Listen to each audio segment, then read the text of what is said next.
Hello everyone, good morning to all of you. आज 27 सितंबर है, तो आज का सेशन थोड़ा सा लेट है, लेकिन कोई बात नहीं। सारी इंपॉर्टेंट चीज़ें आपसे करेंगे डिस्कस। सबसे पहले बात कर लेते हैं लेखपाल भर्ती के विज्ञापन के बारे में। लेखपाल भर्ती का विज्ञापन 7,000 पदों पर एकदम बिल्कुल आपके सामने ऑनलाइन होने ही वाला है। अगले 15 दिनों में विज्ञापन डेफिनेटली आपके सामने होगा, आप आवेदन कर पाएंगे। और इसमें पीईटी 2023 वालों को ही अवसर दिया गया है, यानी कि इस बार लेखपाल भर्ती जो कि लगभग 7,000 पद रहेंगे, कुछ पद घटने के बारे में भी जानकारी मिल रही है। तो लगभग 7,000 पदों पर ये जो विज्ञापन है अगले 15 दिनों में आपके सामने रहेगा। और इसमें आवेदन कौन करेंगे? वही लोग जो लोग पीईटी 2023 की परीक्षा में शामिल हुए थे। ठीक है, तो बहुत ही जल्द ये विज्ञापन यहाँ पर देखेंगे तो लिखा गया है 7,176 पद, लेकिन इतने पद नहीं हैं। कुछ पदों को यहाँ पर फिलहाल घटाया गया है, लेकिन एग्जैक्ट जो फिगर होगा जब विज्ञापन जारी होगा तब आपको पता चल जाएगा। तो लेखपाल भर्ती वाले बिल्कुल रेडी रहें, और इस बार जो उनका मुकाबला होगा वो भी काफ़ी टफ रहने वाला है। बिकॉज ऑफ पीईटी 2023 में अभ्यर्थियों की संख्या बहुत ज़्यादा है और कट ऑफ कम जाने की संभावना है, क्योंकि 7,176 पद हैं। ठीक है, और आवेदन जो है खूब ज़्यादा होंगे, आवेदनों की बरसात होगी। और फिलहाल इसी बीच एक खबर और भी है, जैसा कि आप यहाँ पर देख सकते हैं। उत्तर प्रदेश लोक सेवा आयोग की ओर से एक विज्ञप्ति जारी की गई है। यूनानी चिकित्सा अधिकारी की जो परीक्षा है ये 6 अक्टूबर को करवाई जाएगी लखनऊ जनपद में। और दोस्तों इसी बीच एक खबर और भी आ रही है 69,000 शिक्षक भर्ती को लेकर। देखो, 69,000 शिक्षक भर्ती में जो पहली बार सुनवाई की डेट थी उस पर तो हो नहीं पाई थी सुनवाई। इसके बाद पहली तारीख पे तो सुनवाई हुई थी, इसके बाद जब नेक्स्ट डेट लगी तो जज साहब मौजूद नहीं थे, यानी कि जो जिस कोर्ट में सुनवाई होनी थी कोर्ट जो है सक्रिय नहीं था। अगली डेट आज की थी, तो जानकारी मिल रही है कि आज भी ये सुनवाई नहीं हो पाएगी। अगली सुनवाई अब 15 अक्टूबर को होगी। तो एक बात तो यहाँ पर बिल्कुल तय है, जैसा कि आप लोगों ने देखा कि Allahabad high court double bench के द्वारा ये कहा गया था कि सरकार अगले 90 दिनों में आरक्षण नियमावली का पालन करते हुए 69,000 शिक्षक भर्ती की नई लिस्ट जारी करे। और इसके बाद जो चयनित थे, बॉर्डर लाइन चयनित थे अनारक्षित श्रेणी के, वे लोग पहुंच गए थे सुप्रीम कोर्ट। सुप्रीम कोर्ट में फ़िलहाल अभी मामला है और इस पर सुप्रीम कोर्ट के द्वारा स्टे लगा दिया गया था, यानी कि मामले पर अभी भी स्टे लगा हुआ है। जब तक सुप्रीम कोर्ट इसे हटाएगा नहीं तब तक तो स्टे बना हुआ है। और फिलहाल अब अगली सुनवाई 15 अक्टूबर को, यानी कि अगर 15 अक्टूबर को मामला निस्तारित हो जाता है तो अच्छी बात। अदरवाइज जो ये गाइडलाइन जारी हुई है कि अगले 90 दिनों में नई लिस्ट जारी हो, ये संभव प्रतीत नहीं होती है, क्योंकि मामला सुना जो है हाई कोर्ट से होते हुए सुप्रीम कोर्ट तक पहुंच गया है। और जब तक सुप्रीम कोर्ट स्टे को हटा नहीं देता है तब तक सरकार चाह कर भी नई लिस्ट को जारी नहीं कर पाएगी। तो ये एक विडंबना ही आप कहिए कि अभी जो 69,000 शिक्षक भर्ती है अभी भी जो है इस पर कुछ फाइनल होने में काफ़ी वक्त लगने वाला है। और फिलहाल 15 अक्टूबर को देखते हैं कि क्या होता है। ठीक है, बाकी जानकारी तो आपको सोशल मीडिया से मिल गई होगी, लेकिन ये इम्पॉर्टेंट है कि अभी जो 90 डेज का टारगेट था वो 90 डेज में पूरे होने की संभावना बहुत ही कम लग रही है इस बात को लेकर। फिलहाल फ्रेंड्स एक खबर और भी है यहाँ पर जो कि काफ़ी इंपॉर्टेंट है, और आप लोग बिल्कुल यहाँ पर जो है आवेदन जरूर करिएगा, चूकिएगा मत। तो आवेदन किस बात पर लेकर आपको करना है? देखो, यहाँ पर बिहार पब्लिक सर्विस कमीशन की ओर से एक नोटिफिकेशन जारी किया गया है बिहार पीसीएस 2024 का। इसके बारे में पूरा डिटेल मैंने आपको उपलब्ध करवा दिया है। पदों की संख्या खूब ज़्यादा है, 1957 पद हैं। आवेदन करने के लिए आपको बता दें कि अगर आपकी उम्र 37 साल है, अदर स्टेट वालों के लिए 37 साल या उससे कम है, तो आप यहाँ पर आवेदन कर सकते हैं।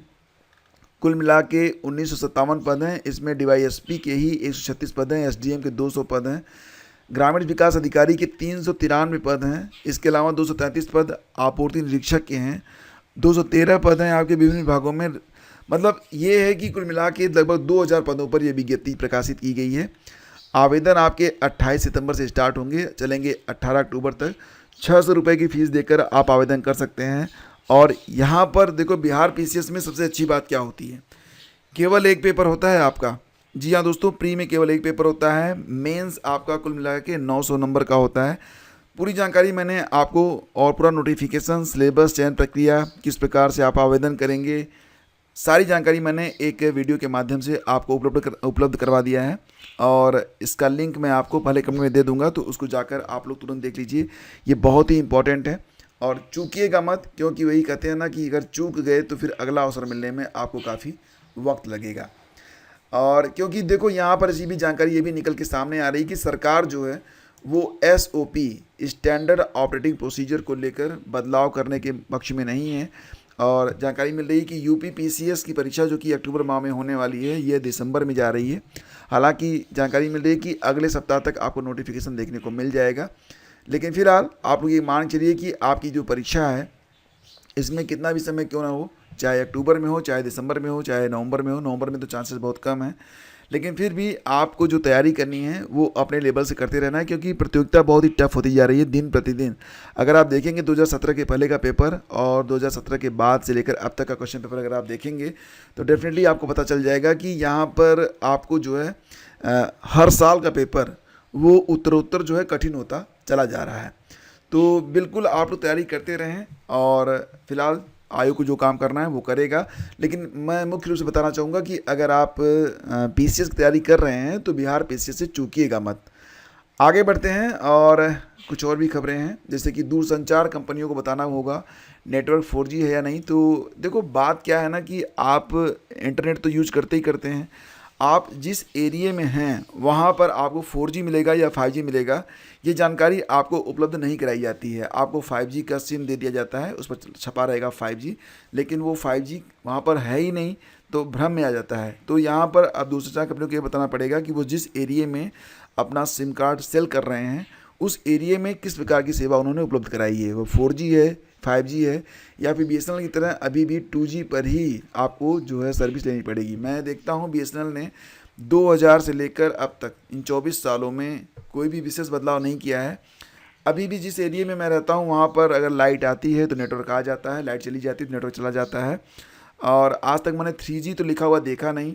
हाँ, कभी कभार मैं देख लेता हूँ कि H+ लिख के आ जाता है, अदरवाइज वो E पर ही चलता है। खैर, और देखो यहाँ पर एक खबर और भी है कि RO पेपर लीक प्रकरण में बिशप जॉनसन गर्ल्स स्कूल की पूर्व प्रिंसिपल गिरफ्तार की गई हैं और इनको जेल भेज दिया गया है। तो आपको पता ही है कि RO की परीक्षा हुई थी 11 फरवरी 2024 को।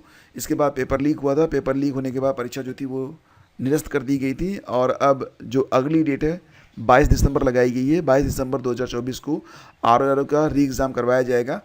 तो यहाँ पर जितने भी लोग शामिल हुए थे सबके खिलाफ जो है STF जांच कर रही थी। और अब यहाँ पर खबर है कि RO पेपर लीक प्रकरण में गुरुवार को STF ने bishop Johnson girls school and college की पूर्व प्रिंसिपल पारुल सोलोमन को गिरफ्तार कर लिया है। आरोपी पूर्व में जेल भेजे गए इसी कॉलेज के परीक्षा केंद्र व्यवस्थापक अर्पित विनीत यशवंत ने पारुल के सहयोग से ही पेपर लीक कराया था। खैर, ये पूरी खबर आप लोग जो है पढ़ सकते हैं, आज के अखबारों में भी है, प्रमुखता से इसे छापा गया है। आयोग के पत्र से पकड़ा गया पूर्व प्रिंसिपल का झूठ, फिर कसा शिकंजा, केंद्र व्यवस्थापक की नियुक्ति से संबंधित सवाल पर गलत जानकारी देकर STF अफसरों को गुमराह करने का भी किया प्रयास। तो कई सारी खबरें हैं। खैर, इस पर अगर हम चर्चा करेंगे तो वीडियो की जो लेंथ है बढ़ जाएगी, आप लोग पेपर में पढ़ लीजिएगा, ठीक है। और SSC परीक्षा से पहले AI की मदद से 400 सॉल्वर चिन्हित किए गए थे। 1300 आवेदन, मतलब 57 लाख आवेदनों की फ़ोटो मैचिंग के दौरान पकड़े गए। तो AI जो है ना ये बहुत ही अच्छा काम कर रहा है। जो लोग बहुत सारे आवेदन कर देते हैं और अपनी सुविधा के अनुसार उसका इस्तेमाल करते हैं, तो ऐसे लोगों को फ़िलहाल तो अब AI पकड़ ही ले रहा है। देखो यहाँ पर क्या है कि 400 ऐसे सॉल्वर जो हैं चिन्हित किए गए हैं जिन्होंने 1300 आवेदन किए थे, ठीक है। तो इनमें से 598 आवेदन प्रयागराज जोन के ही हैं। तो AI की मदद से पहली बार इनको चिन्हित किया गया है। इन सभी के आवेदन जो है रद्द कर दिए गए हैं, इनको डिबार भी किया जाएगा। तो चलो, ज़िंदगी तो बर्बाद हो जाएगी यूँ ही। तो फ्रेंड्स, ये थी आज की news updates. Thank you so much for watching the video. Social media पर आप हमसे कनेक्ट होना चाहते हैं तो आप हमें स्टडी विद ज्ञान प्रकाश लिखकर व्हाट्सएप, फेसबुक या फिर कहीं पर भी सर्च कर सकते हैं और हमसे कनेक्ट हो सकते हैं। साथ ही साथ देखो, आज only GS master class YouTube channel पर हम डिस्कस करेंगे UP PCS 2023 का क्वेश्चन पेपर। तो जो लोग भी PYQs को लेकर सिंसियर हैं वो लोग बिल्कुल कनेक्ट हो जाएं इस चैनल से, इसको ज्वाइन जरूर कर लें। लिंक वीडियो के डिस्क्रिप्शन और पहले कमेंट में आपको मिल जाएगा। और करंट अफेयर फ्रेंड्स, देखो आपकी परीक्षाएं क्रमशः निकट आ रही हैं, तो करंट अफेयर को उससे आप बिल्कुल चूकिए मत, कि करंट अफेयर एक ऐसा टॉपिक है जहां से आपको UP PCS में तो सीधे सीधे आपको 35 से 40 प्रश्न देखने को मिल सकते हैं। और कई सारे टॉपिक तो डायरेक्टली जो है UP PCS परीक्षा में करंट अफेयर पर ही आधारित होते हैं। जैसे कि अगर आप इकोनॉमी के बारे में बात करें तो इकोनॉमी तो डायरेक्टली जो है आपका जो बजट है, अर्थव्यवस्था है, और उस पर आधारित जो लेटेस्ट करंट अफेयर होता है उसी पर प्रश्न पूछे जाते हैं। तो जनवरी से लेकर अगस्त तक का संपूर्ण करंट अफेयर एक ही जिस्ट में आपको मिल जाएगा। साथ ही साथ अगर आप चाहते हैं तो मंथली जिस्ट भी आपको प्रोवाइड करवाया गया है। लिंक वीडियो के डिस्क्रिप्शन में है, जाकर अभी परचेज करिए, अपनी पढ़ाई को स्टार्ट करिए। प्रतिदिन आधे घंटे आप पढ़ के देखिए, आपको पता चल जाएगा कि ये जो पत्रिकाएँ हैं, भले ही ये ई बुक है, लेकिन इससे आपको बहुत बेनिफिट मिलने वाला है। वैसे करंट अफेयर के लिए आप लोग हमारा व्हाट्सएप ग्रुप, जो कि बिल्कुल फ्री है, उसको भी ज्वाइन कर सकते हैं, और व्हाट्सएप ग्रुप ज्वाइन करने का लिंक वीडियो के डिस्क्रिप्शन और कमेंट में है। धन्यवाद आपका, थैंक यू सो मच। खुश रहिए, मुस्कुराते रहिए, स्टडी करते रहिए। मिलते हैं आपसे अगले वीडियो में।